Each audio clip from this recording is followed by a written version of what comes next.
ஓதிமலை முருகன் கோவில் பார்ட் 2. முருகன் குடிகொண்டதிலே இதுதான் உயரமான மலைக்கோவில். இங்க வரும்போது ஆளுக்கு நல்லா கேட்டுக்கோங்க, ஆளுக்கு 2 பாட்டில் தண்ணி எடுத்துக்கோங்க. கூடவே குட்டி குரங்குங்களுக்கு இந்த அண்ணனை மாதிரி பிஸ்கெட்டோ பழங்களோ வாங்கிட்டு வந்துடலாம். இங்க நம்ம ராக்கெட்டு ஓடுன வேகத்துக்கு சினுங்குன்னு சினுங்க ஆரம்பிச்சிருச்சு. மேல ஏறியே ஆகணும்னு மூட்டை தூக்கிட்டு போற நிலைமை. விசேஷமான சுயம்பு விநாயகரையும் கும்பிட்டாச்சு. இந்த கோவிலை சுத்தியும் பெருசா கடையெல்லாம் இல்லாதனால வாட்டர் பாட்டில் டீ கடைன்னு வச்சா கூட சூப்பரா ஓடும். கிட்டத்தட்ட 2 கிலோமீட்டர்னு சொல்லி 2 மணி நேரம் கழிச்சு மேல வந்துட்டோம். செருப்பு போட்டுட்டே மலை ஏறுங்கன்னு ஏன் சொன்னாங்கன்னு இப்பதான் புரிஞ்சுது.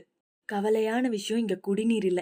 இந்த குட்டி அழகனை பாருங்களேன், பார்த்ததும் கையோட தூக்கிட்டு போகதான் தோணுச்சு. முருகர் தரிசனம் பார்த்த 10 செகண்ட்லயே அடிச்ச வெயிலு காணாம போய் வேகமான காத்தடிக்க மேகமும் இருண்டு போய் பார்க்கவே ஆச்சரியமா இருந்துச்சு. ஃபைனல் டச்ல மழை தூறலோட அந்த இடத்தோட இயற்கைய ரசிக்க ஆரம்பிச்சோம்.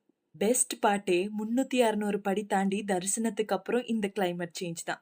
இந்த ஃபீல் எங்களுக்கும் முருகருக்குமான கனெக்ஷனா எடுத்துக்கிட்டோம். சும்மா சொல்லக்கூடாதுப்பா, நம்ம குட்டி தலைவி பாதி மலை ஏறிட்டு முடியலன்னு கிவ் அப் பண்ணிட்டாங்க. ஆனா அப்ரிஷியேட் பண்ணலாம்ல. மேலே ஏற என்னதான் 2 மணி நேரம் ஆனாலும் கீழே இறங்க 30 நிமிஷம் போதும். 2 பாட்டில் தண்ணி, முக்கியமா கைத்தடி மறந்துடவே மறந்துடாதீங்க. இங்க குரூப்பா ஃப்ரெண்ட்ஸ் அண்ட் ஃபேமிலிஸ் தாராளமா வரலாம், but solo couples not allowed. முருகரை கும்பிட்டு மனநிறைவோடு நாங்களும் கிளம்புறோம். அரோஹரா.